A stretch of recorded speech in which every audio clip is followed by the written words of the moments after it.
W is Wagon Christ. John played Wagon Christ and also Luke Vibert, who is Wagon Christ. Many times it was really his big introduction to dance music in the 90s, and he suddenly got into dance music and played an awful lot of it, loved it. So this is why we chose Wagon Christ. What? You're a disc jockey? What's that? Most techno-y stuff was all mathematical space stuff like X103, UFO, and I really didn't want, I wanted the opposite of that, something that was quite down to earth, bizarre-ish sounding. Everyone thought it was a band for ages, which I was really pleased about.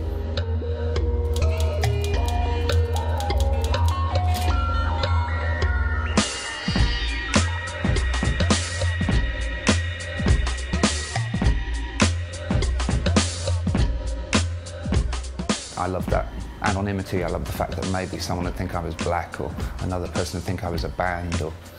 And I tried to get away with that for a while, but then of course you want to do press. Oh yeah, I want to do some press. So then I gave the game away pretty soon that it was just one sad white Cornish man.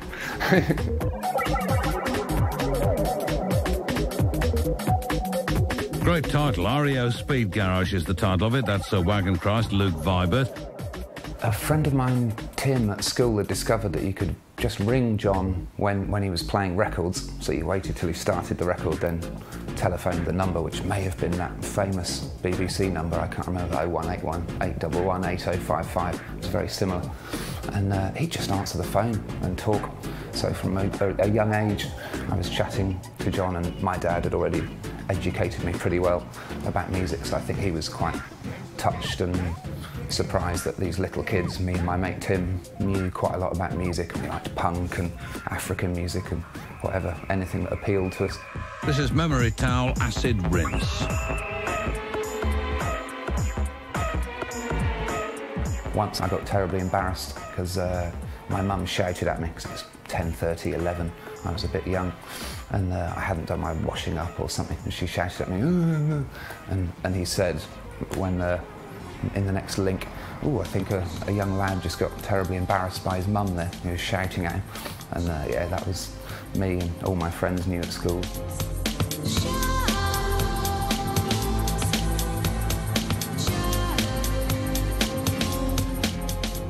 Friends of mine were going off to university and getting jobs maybe, and suddenly I found myself on my own with drum machine, 2 synthesizers, guitar, with some big influence from my friend Aphex Twin, and somehow got it to these guys Rising High. I think I sent out loads of tapes. I've got such an awful memory. I definitely sent a tape to John, who was really encouraging, 1991, 92, but it was these guys Rising High, a tiny West London record label, who put out the first Wagon Christ thing.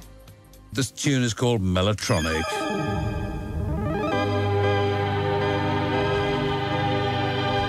We really pushed for a Peel session, but it was a really busy time, I think, so I didn't actually get a Peel session until '98, which was still brilliant.